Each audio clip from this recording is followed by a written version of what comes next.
നമസ്കാരം. പാറ്റാ സമരത്തിൻ്റെ പശ്ചാത്തലത്തിൽ ഈ കഴിഞ്ഞ 20-ാം തീയതി ജൂലൈ 20-ാം തീയതി രാജ്യതലസ്ഥാനത്ത് അരങ്ങേറിയ കലാപം പല വാർത്തകളായി വിശകലനങ്ങളായി തത്വമേ ന്യൂസ് ഇതിനോടകം തന്നെ പ്രേക്ഷകരുടെ മുമ്പിൽ അവതരിപ്പിച്ചു കഴിഞ്ഞതാണ്. പക്ഷേ ഇപ്പോൾ പുറത്തു വരുന്ന ചില വിവരങ്ങൾ ഞെട്ടിക്കുന്നതാണ്. എന്താണ് ആ വിവരങ്ങളെന്ന് ചോദിച്ചാൽ, വലിയൊരു കൂട്ടക്കൊലയായിരുന്നു പാറ്റകൾ അവിടെ ആഗ്രഹിച്ചിരുന്നത്. അത്തരത്തിലുള്ള പദ്ധതികളായിരുന്നു അവരവിടെ തയ്യാറാക്കിയിരുന്നത്. വെറുതെ പറയുന്നതല്ല, ചില വിശകലനങ്ങളുടെ പുറത്ത് തന്നെ വളരെ കൃത്യമായ ബോധ്യത്തോടുകൂടി, ഉത്തമ ബോധ്യത്തോടുകൂടി തന്നെയാണ് ഇക്കാര്യം പറയുന്നത്. എങ്ങനെയാണ് ആ ഒരു ധാരണയിൽ അല്ലെങ്കിൽ അത്തരത്തിലൊരു കൺക്ലൂഷനിൽ തത്വമേ ന്യൂസ് എത്തിയത് എന്ന് ചോദിച്ചാൽ, തുടക്കത്തിൽ നിന്ന് നമുക്ക് തുടങ്ങാം. ഈ പാറ്റാ സമരത്തിൻ്റെ മുഖം എന്നുള്ളത് അഭിജിത് ദീപ്കെ എന്ന വിദേശിയാണ്. വിദേശത്ത് പഠിക്കാൻ പോയൊരു യുവാവാണ് എന്നുള്ളതാണ് പൊതുവേ ഉള്ളൊരു ധാരണ. പക്ഷേ 4 ആളുകളാണ് പാറ്റാ സമരത്തിൻ്റെ മുഖം, അല്ലെങ്കിൽ ഈ കോക്രോച്ച് ജനതാ പാർട്ടി എന്ന് അവർ വിളിക്കുന്ന പാർട്ടിയുടെ, അല്ലെങ്കിൽ അതൊരു ഔദ്യോഗികമായി രജിസ്റ്റർ ചെയ്ത പാർട്ടിയൊന്നുമല്ല. അതിൽ പ്രധാനപ്പെട്ട വ്യക്തി ഈ അഭിജിത് ദീപ്കെ തന്നെയാണ്.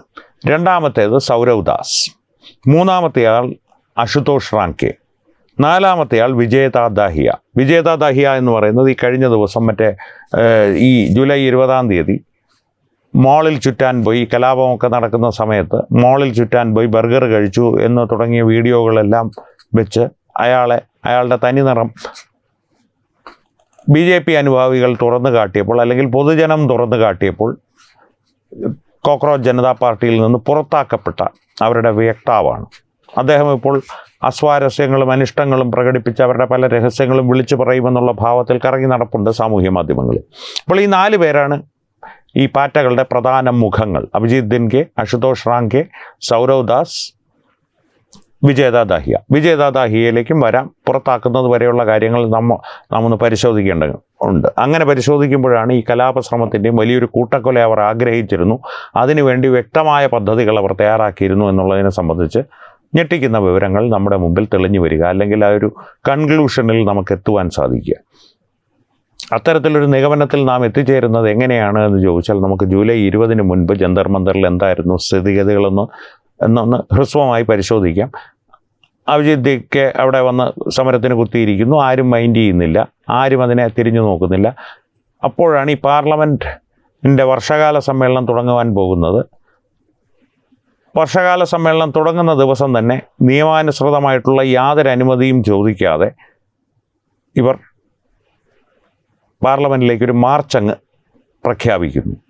ആ മാർച്ച് പാർലമെൻറ്റിലേക്കൊരു ജാഥ പ്രഖ്യാപിക്കുമ്പോൾ അവർക്ക് കൃത്യമായിട്ട് അറിയാമായിരുന്നു, ഒരു 5000 പേരെങ്കിലും അതിന് വന്നു ചേരും. അതിനുള്ള കൃത്യമായിട്ടുള്ള ആസൂത്രണങ്ങൾ ഈ പാറ്റകളെ ആരാണോ ജന്തർ മന്ദറിലേക്ക് കെട്ടിയിറക്കിയത് ആ ശക്തികൾ ചെയ്തിരുന്നു.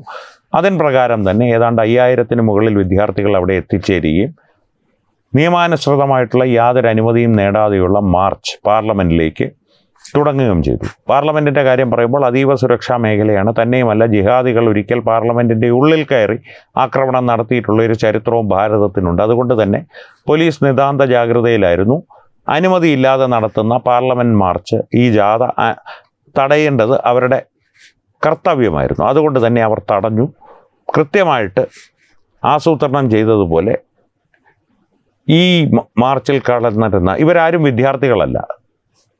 എല്ലാവരും ഈ മുൻനിരയിലുള്ളതെല്ലാം ഗുണ്ടകളായിരുന്നു. തൊട്ട് പിന്നിൽ വിദ്യാർത്ഥികൾ ഓടിപ്പോകാതിരിക്കാൻ വേണ്ടി അവരെ ചുറ്റിപ്പറ്റിയും ഗുണ്ടകളുണ്ടായിരുന്നു. വിദ്യാർത്ഥികളെ പോലീസിൻ്റെ മുൻപിലേക്ക് എത്തിക്കാനുള്ള ദൗത്യവുമായി വന്ന ഗുണ്ടകൾ പോലീസിനെ ആക്രമിക്കാൻ തുടങ്ങി. നിരവധി പോലീസ് വാഹനങ്ങൾ നശിപ്പിച്ചു. ഏതാണ്ട് 120ഓളം പോലീസുകാർക്ക് പരിക്കേൽപ്പിച്ചു. അതിൽ തന്നെ ഗർഭിണിയായൊരു പോലീസ് ഓഫീസറിൻ്റെ വയറ്റിൽ കല്ലെറിഞ്ഞത് മുതൽ നിരവധി മാധ്യമപ്രവർത്തകരെ ഏതാണ്ട് മാനഭംഗപ്പെടുത്താൻ ശ്രമിക്കുന്ന അത്ര ഹീനമായി ഉപദ്രവിക്കുന്ന തരത്തിലേക്കും കാര്യങ്ങൾ നീങ്ങി. പക്ഷേ പോലീസ് സംയമനം പാലിച്ചതുകൊണ്ട് അടിച്ചൊതുക്കി, കണ്ണീർ വാതകം പ്രയോഗിച്ച് ആ സമരത്തെ അവരൊതുക്കി. ഒരു ബുള്ളറ്റ് പോലും അവർ ചിലവാക്കേണ്ടി വന്നില്ല. അപ്പോൾ മറ്റൊരു വ്യാജ പ്രചരണവുമായി ഇവർ രംഗത്ത് വന്നു. ഒരു പെൺകുട്ടി മരിച്ചു എന്നുള്ളത് അത് നിമിഷനേരം കൊണ്ട് പൊളിച്ചടുക്കി സാമൂഹ്യ മാധ്യമങ്ങളും ഡൽഹി പോലീസും ചേർന്ന്. പിന്നീടാണ് ഇപ്പോൾ പ്രചരിപ്പിക്കുന്നൊരു ആഖ്യാനമാണ് പെല്ലറ്റ് ഗൺ ഉപയോഗിച്ച് ഒരു യുവാവിൻ്റെ കണ്ണ് പോയി. ആ യുവാവ് ആരാണ്, എന്താണ് എന്നുള്ളതൊന്നും ഇപ്പോൾ വിഷയമേ അല്ല, ആരും അത് ചോദിക്കുന്നതുമില്ല, അവർ പറയുന്നതുമില്ല. ആരെങ്കിലും ചോദിച്ചാൽ ഇങ്ങനെയുള്ള ചോദ്യങ്ങളൊന്നും ചോദിച്ച് എന്നെ വിഷമിപ്പിക്കരുത് എന്നുള്ള രീതിയിൽ അഭിജിത്ത് ദീപ്കെ ഛർദ്ദിക്കാൻ പോകും. ഇനി ഇവരുടെ ഈ 4 മുഖങ്ങളുടെ കാര്യം ഞാൻ പറഞ്ഞല്ലോ. ഇവരുടെ ഈ കലാപം നടന്ന ദിവസത്തെ പ്രവർത്തികളാണ് ഇത്തരത്തിലൊരു സംശയത്തിന് നല്ല ഏതാണ്ട് ഉറപ്പ് തന്നെയാണ്. അവരൊരു വലിയ കലാപത്തിനും കൂട്ടക്കൊലയ്ക്കും വിദ്യാർത്ഥികളുടെ കൂട്ടക്കൊലയ്ക്കും ആണ്, വിദ്യാർത്ഥികളെ ബലി നൽകുവാനുള്ള ഒരു പദ്ധതിയാണ് അവർ തയ്യാറാക്കിയിരുന്നത്. ഈ കലാപങ്ങളൊക്കെ നടക്കുമ്പോൾ അഭിജിത്ത് ദീപ്കെ അയാളുടെ ചുറ്റുമുള്ള 5 ഗുണ്ടകളുമായി ഒരു ട്രക്കിൻ്റെ ഉള്ളിൽ, അതും ഗ്രില്ലുള്ള ഒരു ട്രക്കിൻ്റെ ഉള്ളിൽ സുരക്ഷിതനായിരുന്ന് വിദ്യാർത്ഥികൾക്ക് നിർദ്ദേശങ്ങൾ നൽകുകയായിരുന്നു. അയാൾ ഈ മാർച്ച് തുടങ്ങാൻ ആഹ്വാനം ചെയ്യുന്ന സമയത്താണ് ഒരു പോലീസുകാരനെ ആക്രമിച്ചുകൊണ്ട് വിദ്യാർത്ഥികൾ ഈ അക്രമം തുടങ്ങിയത്. വിദ്യാർത്ഥികൾ അല്ലെങ്കിൽ അതിൻ്റെ കൂട്ടത്തിൽ കലർന്ന ഗുണ്ടകൾ. ആ 2 വീഡിയോകളും ഞാൻ കാണിക്കാം. ആദ്യം ട്രക്കിൽ ഒളിച്ചിരിക്കുന്ന അഭിജിത്ത് ദീപ്കെ, രണ്ടാമത് ഈ ആഹ്വാനത്തിൻ്റെ വീഡിയോ നേരെ അതിൻ്റെ ഇടയിൽ പോലീസുകാരനെ ആക്രമിക്കപ്പെടുന്ന വീഡിയോ തത്വമയി ന്യൂസ് 1-2 തവണ പ്രേക്ഷകരുമായിട്ട് മറ്റ് 2 വീഡിയോകൾ, ഈ പാറ്റ സമരവുമായി ബന്ധപ്പെട്ട മറ്റ് 2 വീഡിയോകൾ പങ്കുവച്ചിട്ടുള്ളതാണ്. എന്നാലും ഒരിക്കൽ കൂടി കാണാം. ആദ്യത്തേത് അഭിജിത്ത് ദീപ്കെ ട്രക്കിൽ ഒളിച്ചിരിക്കുന്നു, രണ്ടാമത്തേത് പോലീസുകാരനെ ആക്രമിക്കുന്നു.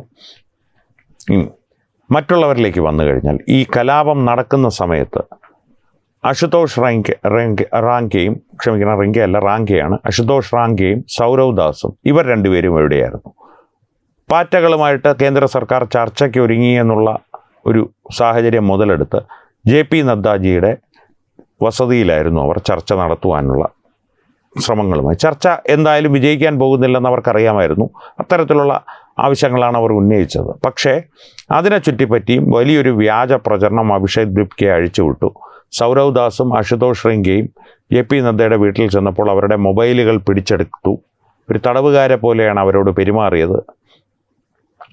പക്ഷേ ഇതെല്ലാം വ്യാജമാണെന്ന് തെളിയിക്കുന്ന ചിത്രങ്ങൾ പുറത്തു വന്ന് JP നദ്ദയുമായി വളരെ സൗഹാർദ്ദപൂർവ്വം സംസാരിച്ചിരിക്കുന്ന ഇവരുടെ കയ്യിൽ, 2 പേരുടെ കയ്യിലും, സൗരവ് ദാസിൻ്റെ ആയാലും അശുതോഷ് റാങ്കെയുടെ കയ്യിലായാലും മൊബൈലുകൾ, അവരവരുടെ മൊബൈലുകളുള്ള ചിത്രങ്ങൾ പുറത്തു വന്നിരുന്നു.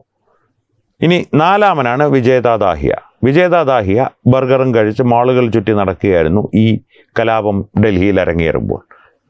അവിടെയാണ് ഈ ചതി വെളിവായി വരുന്നത്. അഭിഷേക് ദീപ്കെ ആയിരക്കണക്കിന് ക്യാമറകൾ പകർത്തിയെടുക്കുന്ന തരത്തിൽ ട്രക്കിനുള്ളിൽ, സൗരവ് ദാസും അശുതോഷ് റാങ്കെയും JP നദ്ദയുടെ വസതിയിൽ, വിജേത ദാഹിയ മൈലുകൾക്കപ്പുറത്ത് മാളുകളിൽ ചുറ്റി നടക്കുന്നു. ഇവരാർക്കും പ്രക്ഷോഭം നയിക്കുവാനുള്ളൊരു സാഹചര്യം ലഭിച്ചില്ല. ഞങ്ങൾ മറ്റ് പലയിടങ്ങളിലുമായി കുടുങ്ങിപ്പോയി, അതുകൊണ്ടാണ് ഞങ്ങൾക്ക് പ്രക്ഷോഭം നേരിട്ട് നയിക്കുവാൻ സാധിക്കാത്തത്. എന്നാൽ വിദ്യാർത്ഥികൾക്ക് നേരെ ക്രൂരമായിട്ടുള്ള നടപടികൾ പോലീസ് കൈക്കൊണ്ടതുകൊണ്ട് കുറേ മരണങ്ങളുണ്ടായി. ഈ മരണങ്ങൾ ഉണ്ടാകണമെന്ന് ഇവർ ആഗ്രഹിച്ചിരുന്നു. കാരണം ഇപ്പോൾ ഈ ഇൻ്റർനെറ്റൊക്കെ വിച്ഛേദിക്കുന്ന സമയത്ത് ബിറ്റ്ചാറ്റ് പോലുള്ള ആപ്പുകൾ ഉപയോഗിച്ചാണ് ഇവരുടെ പരസ്പരമുള്ള ആശയവിനിമയം. അത്തരത്തിലൊരു ചാറ്റ് ഇപ്പോൾ പുറത്തായിരുന്നു ഈ കഴിഞ്ഞ ദിവസം. തത്വമയി ന്യൂസ് അത് പ്രേക്ഷകരുമായി പങ്കുവയ്ക്കുകയും ചെയ്തിരുന്നു. അതിൽ ഇവരിലൊരാൾ അഭിപ്രായപ്പെടുന്നത്, ഒരാളെങ്കിലും, ഒരു വിദ്യാർത്ഥിയെങ്കിലും മരണപ്പെട്ടാൽ മോദി സർക്കാർ വല്ലാത്ത സമ്മർദ്ദത്തിലാകുമെന്നുള്ള ആശയോ അഭിപ്രായമോ പങ്കുവയ്ക്കുന്നത് തത്വമയി ന്യൂസ് എൻ്റെ പ്രേക്ഷകരുമായി പങ്കുവച്ചിരുന്നു. ഒരിക്കൽ കൂടി ആ ചിത്രം കൊടുക്കാം, ഒന്ന് കണ്ടു നോക്കൂ. ചാറ്റ് അത്ര വ്യക്തമല്ല, എന്നാൽ പോലും കൃത്യമായി ഒന്ന് സൂക്ഷിച്ച് നോക്കിയാൽ നിങ്ങൾക്കത് വായിച്ചെടുക്കുവാൻ സാധിക്കും. ഈ മംഗ്ലീഷ് എഴുതുന്ന പോലെ ഇംഗ്ലീഷിലാണ് അത് എഴുതിയിരിക്കുന്നതെന്ന് മാത്രം. ഇനി ഇത്രയും ആ സാഹചര്യങ്ങൾ, കാരണം സാഹചര്യങ്ങൾ ഒരുക്കി തങ്ങൾ 4 പേരും ആ പ്രക്ഷോഭത്തിൻ്റെ മുൻപിലില്ലായിരുന്നു എന്നുള്ളതിന് തെളിവുകൾ, അലീബികൾ ഒരുക്കി കൃത്യമായി വിദ്യാർത്ഥികളെ പോലീസിന് നേർക്ക് അക്രമാസക്തരായി പറഞ്ഞു വിടുകയായിരുന്നു ഈ 4 മുഖങ്ങളും, പാറ്റകളുടെ 4 മുഖങ്ങളും, അവരുടെ ഗുണ്ടകളും, അവരുടെ പിന്നിലുള്ള ശക്തികളും. ഡൽഹി പോലീസിൻ്റെ സംയമനം ഒന്നുകൊണ്ട് മാത്രമാണ് അന്ന് അവിടെ വലിയൊരു ദുരന്തം ഒഴിവായത്. ഏതെങ്കിലും പോലീസുകാരെയൊക്കെ വട്ടമിട്ട് ആക്രമിക്കുകയായിരുന്നു. ഒറ്റ തിരിഞ്ഞ് കിട്ടുന്ന പോലീസുകാരെ ക്രൂരമായി മർദ്ദിക്കുകയായിരുന്നു. ഏതെങ്കിലും ഒരു പോലീസുകാരൻ സ്വന്തം ജീവൻ രക്ഷിക്കുവാൻ വേണ്ടി ഒരു വിദ്യാർത്ഥിക്ക് നേരെ നിറയൊഴിച്ചിരുന്നെങ്കിൽ എന്തായിരിക്കും അവസ്ഥ എന്ന് ആലോചിച്ച് നോക്കൂ. രാജ്യം മുഴുവൻ ഒരുപക്ഷെ കലാപങ്ങൾ കത്തിപ്പടർന്നേനെ. കാരണം ഇത്തരത്തിലുള്ള പ്രക്ഷോഭങ്ങൾക്കുള്ള ഏറ്റവും വലിയ കുഴപ്പം, പ്രത്യേകിച്ച് ഈ സാമൂഹ്യ മാധ്യമങ്ങളുടെ കാലത്ത്, ഇതിനെ സംബന്ധിച്ചുള്ള സിമ്പതികളുണ്ടല്ലോ, ഒരു ആൾക്കാരുടെ ഒരു മനോഭാവം, അനുകൂല മനോഭാവം, അതിങ്ങനെ മാറിക്കൊണ്ടിരിക്കും ഒരു പെൻഡുലം പോലെ. ഇത്തരത്തിൽ പാറ്റകളെല്ലാം വൃത്തികെട്ട ജീവികളാണ് എന്ന് കരുതുന്ന ജനങ്ങൾ പോലും അതിലൊരു യഥാർത്ഥ വിദ്യാർത്ഥി വെടികൊണ്ട് മരിച്ചാൽ മറിച്ച് പറഞ്ഞു കൊടുക്കും, അല്ലെങ്കിൽ ചിന്തിച്ചെങ്കിലും തുടങ്ങും. അത് തന്നെയായിരുന്നു ഇവരുടെ ഉദ്ദേശമെന്നുള്ളത് ഇവരുടെ ഈ പ്രവർത്തികളിൽ നിന്നും കൃത്യമായ തെളിവുകളോടുകൂടി പ്രക്ഷോഭത്തിൻ്റെ മുൻനിരയിൽ നിന്ന് ഇവർ മാറി നിന്നതിലൂടെയും അതിനുശേഷം ആ മാറി നിന്നതിൻ്റെ പേരിൽ തന്നെ വലിയ വ്യാജ പ്രചരണങ്ങൾ ഇവർ നടത്തിയതിലൂടെയും നമുക്ക് വ്യക്തമായി മനസ്സിലാക്കാവുന്നതാണ്. പ്രത്യേകിച്ച് നീറ്റുമായിട്ട് ഇവർക്ക് യാതൊരു ബന്ധവുമില്ല.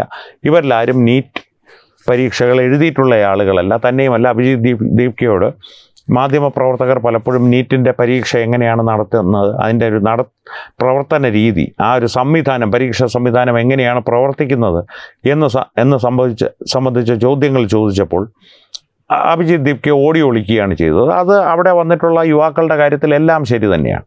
ഇനി ഒരല്പം കൂടി മുന്നോട്ട് വന്നാൽ ഈ സൗരവ് ദാസ് എന്ന ഒരു അത്യാവശ്യം സമ്പന്ന കുടുംബത്തിൽ ജനിച്ച ഒരു വ്യക്തിയാണ്. ആ വ്യക്തി ഇവരുടെ ഒരു സാമ്പത്തിക സ്രോതസ്സായി പ്രവർത്തിക്കുന്നുണ്ടോ എന്ന് ചോദിച്ചാൽ അറിയില്ല. അതിന് സാധ്യതയുണ്ട്.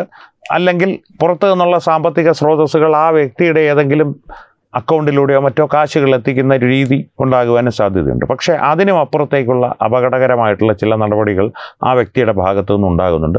മെഹബൂബ മുഫ്തിയെ പോലുള്ള ഒന്നാം തരം വിഘടനവാദികളുമായിട്ട് വളരെയധികം അടുപ്പം പുലർത്തി അവരെ വേദിയിലേക്ക് എത്തിച്ച് ഈ കലാപത്തിന് ഏതെങ്കിലും തരത്തിലൊരു ജിഹാദി മാനം അല്ലെങ്കിൽ ജിഹാദി പങ്കാളിത്തം ഉണ്ടാക്കി വലിയ അക്രമങ്ങൾ അഴിച്ചുവിടുവാനുള്ളൊരു സാഹചര്യം ഒരുക്കുവാൻ സജീവമായി മുന്നിൽ നിൽക്കുന്നത് ഈ സൗരവ് ദാസാണ്.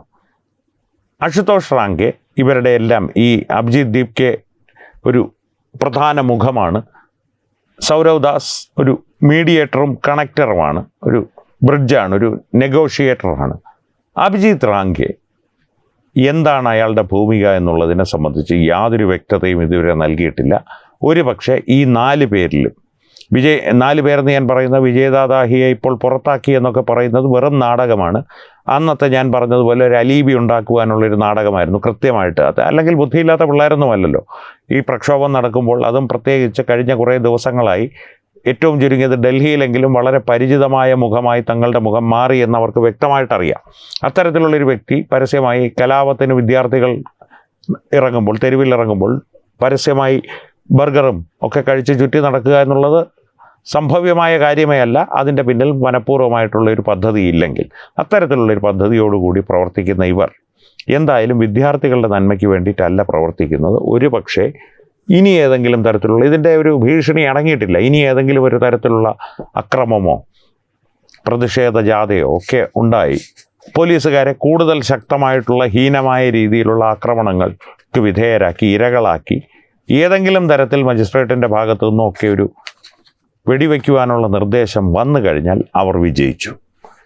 ഒരു 1-2 വിദ്യാർത്ഥികൾ ആ വെടിവെപ്പിൽ മരണപ്പെടുക കൂടി ചെയ്തു കഴിഞ്ഞാൽ അവരുടെ ലക്ഷ്യം അവർ സാധൂകരിച്ചു കഴിഞ്ഞു. രാജ്യമാകമാനം വലിയ കലാപങ്ങൾ പൊട്ടിപ്പുറപ്പെടുവാനുള്ള സാധ്യതകൾ അവിടെ തുടങ്ങുന്നു. ആ തിരിക്ക് അവിടെ അഗ്നി കൊളുത്തപ്പെടുന്നു, തീ കൊളുത്തപ്പെടുന്നു.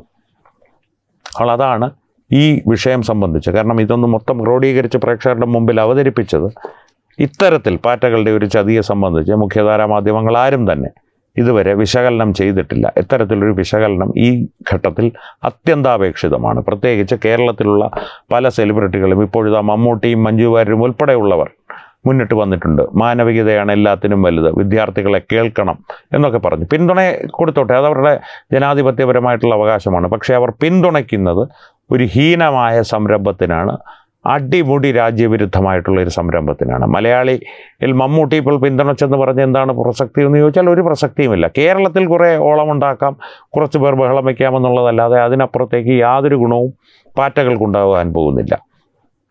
പക്ഷേ വലിയൊരു കലാപത്തിന് അരങ്ങൊരുക്കുവാനാണ് പാറ്റകൾ, പ്രത്യേകിച്ച് പാറ്റകളുടെ പ്രധാന 4 മുഖങ്ങളായിട്ടുള്ള അഭിജിത്ത് ദീപ്കെ, സൗരവ് ദാസ്, അശുതോഷ് റാങ്കെ, വിജയദാദാഹിയ ഇവർ ജൂലൈ 20-ാം തീയതി ശ്രമിച്ചത്. ജൂലൈ 21-ാം തീയതിയും അവർ ആ ശ്രമത്തിന് ആക്കം കൂട്ടിയേനെ, അല്ലെങ്കിൽ കൂടുതൽ ശക്തിയോടുകൂടി അത്തരത്തിലുള്ള ശ്രമങ്ങൾ നടത്തിയേനെ. പക്ഷേ 20-ാം തീയതി എത്ര ക്ഷമയോടുകൂടിയാണോ അവർക്ക് നേരെ തോക്കെടുത്ത് നിറയൊഴിക്കാതിരുന്നത്, അത്രയും കൃത്യതയോടുകൂടി തന്നെ ഡൽഹി പോലീസ് ഈ കലാപത്തെ അടിച്ചൊതുക്കി എന്ന് തന്നെ പറയേണ്ടി വരും. അപ്പോൾ എന്തായാലും വിദ്യാർത്ഥികളുടെ നന്മയ്ക്ക് വേണ്ടിയിട്ടുള്ളൊരു പ്രക്ഷോഭമല്ല ഈ നടക്കുന്നത്. അടിമുടി രാജ്യവിരുദ്ധത നിറഞ്ഞൊരു പ്രക്ഷോഭമാണ്, അതിൽ സംശയമൊന്നും വേണ്ട. അക്കാര്യം പ്രേക്ഷകരുടെ മുമ്പിലൊന്ന് അവതരിപ്പിക്കുവാൻ വേണ്ടിയിട്ടാണ് ഇത്രയും കാര്യങ്ങൾ ക്രോഡീകരിച്ചൊരു വിശകലനമായി ഈ വീഡിയോ ചെയ്തത്. ഈ വിഷയത്തെ സംബന്ധിച്ച് പ്രേക്ഷകരുടെ അഭിപ്രായങ്ങൾ തീർച്ചയായും കമൻറ്റുകളിലൂടെ ഞങ്ങളുമായി പങ്കുവയ്ക്കുക. ഒപ്പം വീഡിയോ ലൈക്ക് ചെയ്യുക, പരമാവധി ആളുകളുമായി ഷെയർ ചെയ്യുക. ഏറ്റവും പ്രധാനപ്പെട്ട കാര്യം, തത്വമയി ന്യൂസിൻ്റെ യൂട്യൂബ് ചാനൽ നിങ്ങൾ ഇതുവരെ സബ്സ്ക്രൈബ് ചെയ്തിട്ടില്ലെങ്കിൽ തീർച്ചയായും സബ്സ്ക്രൈബ് ചെയ്യുക. അപ്പോൾ ഈ വിഷയത്തിലും മറ്റു വിഷയങ്ങളിലും സംവാദങ്ങൾ തുടരട്ടെ. വീണ്ടും കാണാം. നന്ദി, നമസ്കാരം.